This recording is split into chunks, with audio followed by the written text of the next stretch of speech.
a Constituição Federal, o efeito da Constituição Federal, qual que é o papel que ela tem no universo tributário. Então, a gente costuma falar, de modo geral, que a Constituição cria tributo, mas, no ponto de vista técnico, a Constituição não cria nada. E para essa tese do DIFAL, é muito importante ter esse entendimento, tá?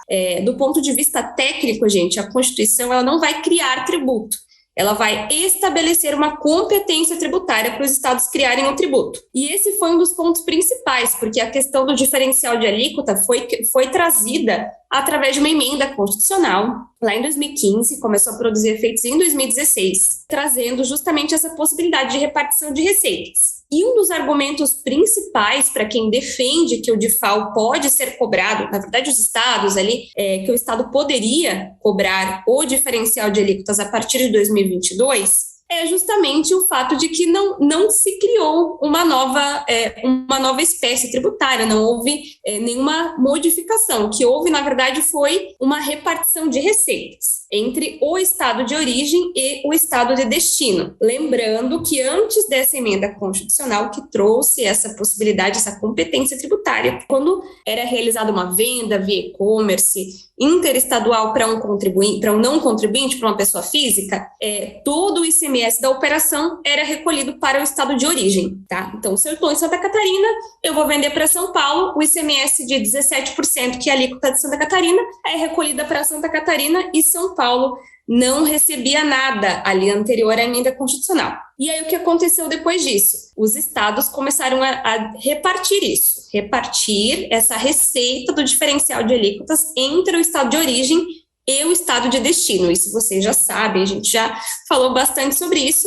Teve ali um período, não sei se vocês lembram, quem já trabalhava no tributário nessa época, teve um período ali, um período de progressão, né, onde uma parte desse valor destinado ao estado de destino, eu iria fazendo um rateio até chegar numa totalidade ali, que foi em 2019, se não me engano, que começou 100% dessa parcela repartida passou a ser paga para o estado de destino. E esse é o cenário do DIFAL.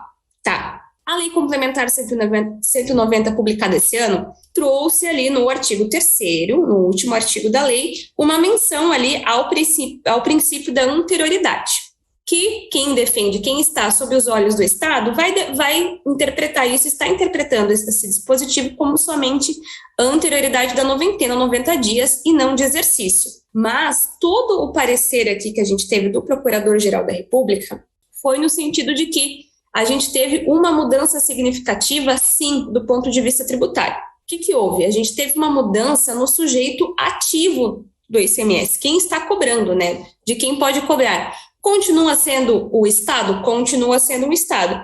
Mas o que mudou é qual Estado? Antes nós tínhamos, por exemplo, no exemplo que eu citei para vocês, no estado de Santa Catarina. No estado de Santa Catarina, eu recolheria os 17% para o meu estado. E o que isso muda? Vou continuar recolhendo 17% quando eu falo de um diferencial de alíquotas para não contribuinte? Se eu vendo para não contribuinte?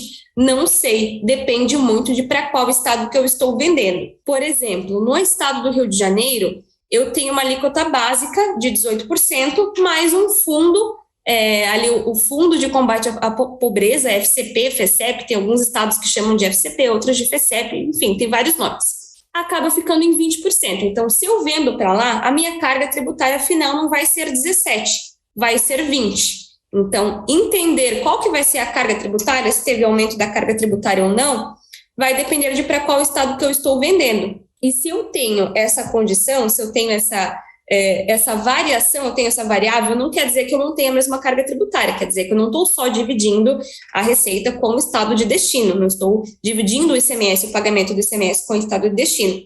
Quer dizer que o efeito financeiro pode ser aumentado. E uma coisa, assim, que para quem trabalha na prática, para quem já trabalha com a parte fiscal, eu costumo comentar muito da parte prática, que é o meu universo aqui, mas a gente consegue visualizar isso com muita clareza. Uma coisa que não está nos pareceres ali, mas que a gente conhece na prática, é a questão do princípio da não acumulatividade do ICMS. No cenário anterior, se eu vendia a partir de Santa Catarina, A não cumulatividade integral era exercida, então, aqui a partir do estado de Santa Catarina. Se eu tinha créditos aqui em Santa Catarina, no momento que eu fizesse uma venda com 17%, esse valor integral eu poderia utilizar ali o crédito que eu tenho em Santa Catarina para poder abater esse débito e fazer o cálculo de compensação, ali cruzar esses valores, calcular a guia final para ser recolhida. Quando eu tive um processo de repartição dessa receita para um outro estado, eu já não tenho mais o exercício desse princípio da não cumulatividade. Eu não tenho mais como utilizar um crédito, mesmo que eu tenha um saldo credor, eu não consigo abater dessa diferença que eu vou recolher para o meu estado de destino. Essa guia vai ser recolhida, eu de fato vou efetuar um recolhimento antecipado. Então, uma das primeiras coisas que nós vimos na prática é essa distorção ali que aconteceu não só com a repartição em si, mas com o princípio da não cumulatividade, tá? Por isso que, para quem visualiza isso, é muito mais fácil você criar essa linha de argumentação, deixando bem claro que as empresas sofreram sim com o aumento na carga tributária. Se não, pelo efeito financeiro, hoje eu pago 17, amanhã eu vou pagar 20 se vender para o Rio, 18 se vender para Minas, vai aumentar ali um ponto percentual. Se não for só isso, eu vou ter também aquela questão ali da não cumulatividade. Quando nós lemos aqui o parecer, nós temos justamente esse entendimento aqui da sujeição ativa de quem está cobrando e que mudou a relação jurídica tributária, né? Toda a relação que nós tínhamos antes em relação ao diferencial de alíquotas, na verdade não existia um diferencial de alíquotas, né? Existia um recolhimento integral para o estado de origem. Eu mudei todo o centro da minha relação jurídico-tributária, tá? E esse é o entendimento que nós temos aqui. Nós temos uma visão, assim, não é certeza, né, mas o processo em si caminha, nós temos um caminhar muito claro para que o diferencial de alíquotas, de fato, mesmo com a suspensão das liminares que tem acontecido, que o desfecho desse processo realmente seja pela aplicação do princípio da anterioridade de exercício ali, tá, e não só da noventena.